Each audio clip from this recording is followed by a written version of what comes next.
On est parti! Parfait, donc. La première chose qu'on fait en embarquant dans le camion, on libère le frein de stationnement.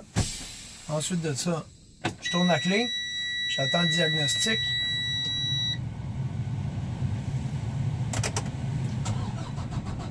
On part le camion. On va vérifier le frein de service. La première étape, c'est le A pour l'alarme. Donc, on veut vérifier si l'alarme visuelle et sonore va sonner avant 55 livres par pouce carré. On fait ça en pompant les freins jusqu'à temps qu'on entende et qu'on voit les alarmes. J'ai mon alarme visuelle, j'ai mon alarme sonore. Mon cadran le plus bas, c'est celui-là. Puis il est en haut de 55. On est correct. Le premier R, la deuxième lettre, c'est rendement.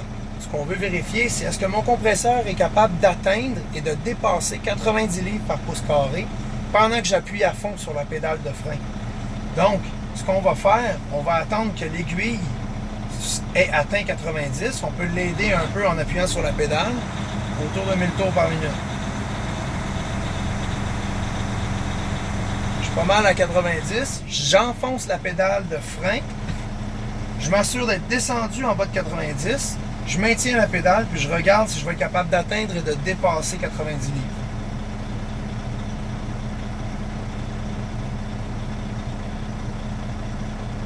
Les aiguilles sont remontées presque à 100, puis le test est concluant. Le deuxième R, c'est pour le régulateur de pression. On veut voir si mon régulateur de pression va arrêter mon compresseur entre 117 et 137 livres. Donc, je vais laisser mon compresseur fonctionner, puis je profite du temps mort pour vérifier l'intérieur de mon habitacle. Je commence par l'extérieur, puis je vais revenir vers moi. Donc, sur les côtés, j'ai mes fenêtres de côté, mes rétroviseurs. Je m'en vais vers l'avant, mon pare-brise. Sur mon pare-brise, j'ai mes essuie-glaces, mon lave-glace aussi. Ça fonctionne bien. De ce côté-ci, j'ai mon système de dégivrage. Je vais vérifier s'il fonctionne. Je vais voir avec ma main.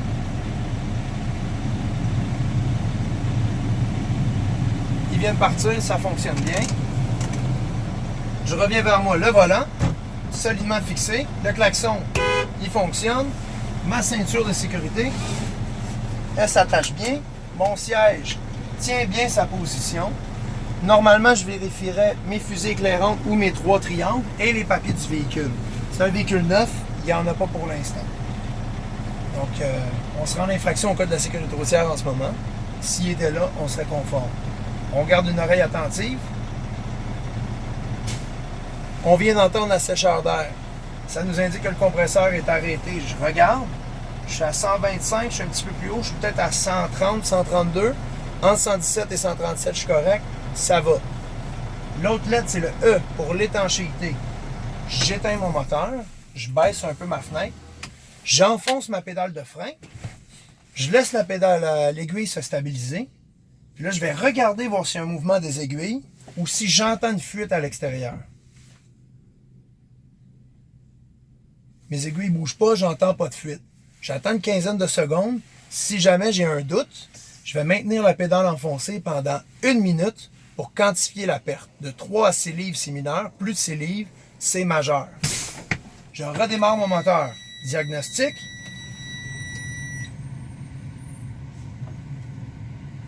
On démarre. Il reste la dernière lettre du RM, le M pour la mise en marche du compresseur.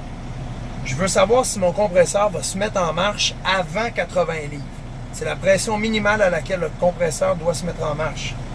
Les nouveaux camions, je sais qu'ils sont calibrés près de 100 livres. Donc, je pompe les freins pour amener ma pression juste un peu en bas de 100 livres. On voit cette aiguille-là ici est juste en bas de 100. Elle est à 100. Je vais regarder si mes aiguilles commencent à bouger.